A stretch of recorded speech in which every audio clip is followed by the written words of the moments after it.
vous vous êtes exprimés démocratiquement et en nombre. Et qu'il me soit permis, à nouveau, de remercier toutes celles et ceux, élus locaux, employés municipaux, assesseurs, qui ont permis la bonne tenue de ce scrutin. Je tiens à féliciter les 577 députés nouvellement élus. Chacun a entre ses mains une part de notre souveraineté nationale, qui est notre bien le plus cher. Tous, réunis, représentent notre nation. Mesdames et messieurs, cette dissolution, je ne l'ai pas choisie, mais j'ai refusé de la subir. Et avec nos candidats Ensemble pour la République, nous avons décidé de nous battre. Mon engagement dans cette campagne était pour moi un devoir. Dès le début de cette campagne, j'ai alerté sur 3 risques. Le risque d'une majorité absolue dominée par la France insoumise, le risque d'une majorité absolue dominée par le Rassemblement national et le risque d'une disparition du mouvement qui incarne nos idées et nos valeurs. Ces 3 risques, aujourd'hui, ont été écartés par les Français. Ce soir, aucune majorité absolue ne peut être conduite par les extrêmes.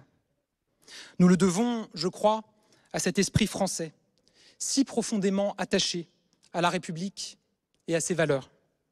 Ce soir, le courant politique que j'ai représenté au cours de cette élection, celui de la République et du progrès, celui de l'autorité et du travail, celui de la transition écologique et de la construction européenne, est bel et bien vivant.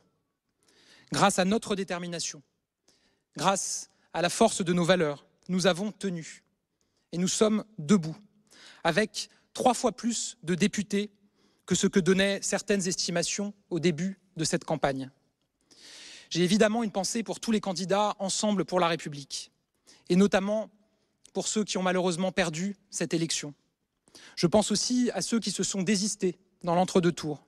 À tous, je veux leur dire mes remerciements, mon affection et ma fidélité absolue. Mesdames et messieurs, être Premier ministre est l'honneur de ma vie. Partout où je suis allé, j'ai eu à cœur de vous rencontrer, de vous parler, de vous écouter. Tout ce que vous m'avez dit m'a fait réfléchir. Le lien que nous avons tissé est ce que j'ai de plus précieux. Ce soir, la formation politique que j'ai représentée dans cette campagne, quand bien même elle a réalisé un score 3 fois supérieur à ce qui était prédit ces dernières semaines, ne dispose pas d'une majorité.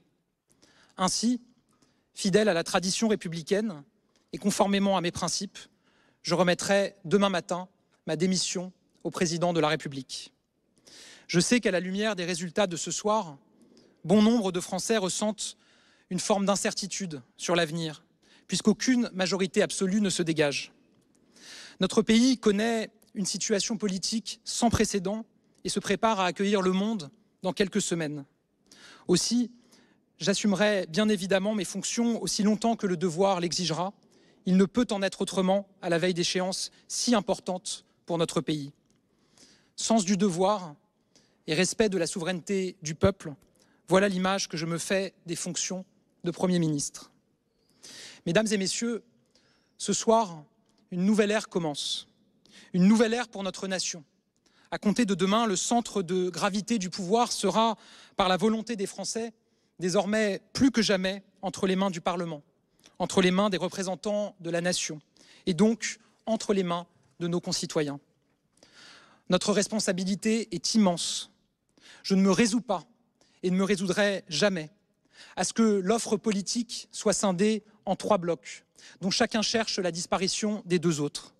Parce que ce n'est pas la France et parce que ce n'est pas le peuple français. Je ne me résoudrai jamais, et plus particulièrement ce soir où l'extrême droite réalise un score historique, à ce que des millions de nos concitoyens fassent le choix de voter pour les extrêmes. À ces Français, je l'ai toujours dit et je le redis ce soir, je respecte chacun d'entre vous, quel que soit votre choix. Car il n'y a pas plusieurs catégories de Français, ceux qui auraient raison et ceux qui auraient tort, ceux qui voteraient bien et ceux qui voteraient mal. Il y a des vies plus difficiles que d'autres et ce sont ces vies que nous avons l'obligation de rendre meilleures. Là où je serai, j'aurai toujours le même objectif, apaiser, unir et agir. avec une méthode claire, ne jamais trahir nos valeurs, ne jamais nous allier avec ceux avec qui nous ne partageons rien. Une nouvelle ère commence aussi pour les valeurs que nos candidats ont incarnées. Il faudra inventer quelque chose de neuf, de grand, d'utile. Pour cela, nous devrons assumer de tout remettre en question. Dès demain, notre espace politique devra se mettre au travail pour bâtir une offre politique nouvelle, penser toujours et avant tout aux Français, à leur vie, et incarner à nouveau l'espoir pour eux, avec des valeurs claires, garantir l'union et ne jamais céder à la division, incarner l'autorité tout en conservant notre humanité, agir pour la sécurité, être du côté de ceux qui croient en la France, toujours, et du côté de nos compatriotes, sans cesse. Dans cette aventure qui nous attend, celle de reprendre le flambeau de nos idéaux, je sais pouvoir compter sur le soutien de millions de Français qui refusent de voir nos valeurs disparaître. Je sais pouvoir compter sur nos députés nouvellement élus, qui m'ont dit combien nous devions changer pour répondre vraiment aux attentes qui parcourent notre pays. Toujours, nous refuserons de nous soumettre aux extrêmes, de laisser se déchirer le pays à force de nous débattre dans un chacun pour soi. Toujours, nous chercherons à apaiser face à ceux qui veulent que les esprits s'enflamment et font le jeu des populistes, des polémistes, des communautaristes.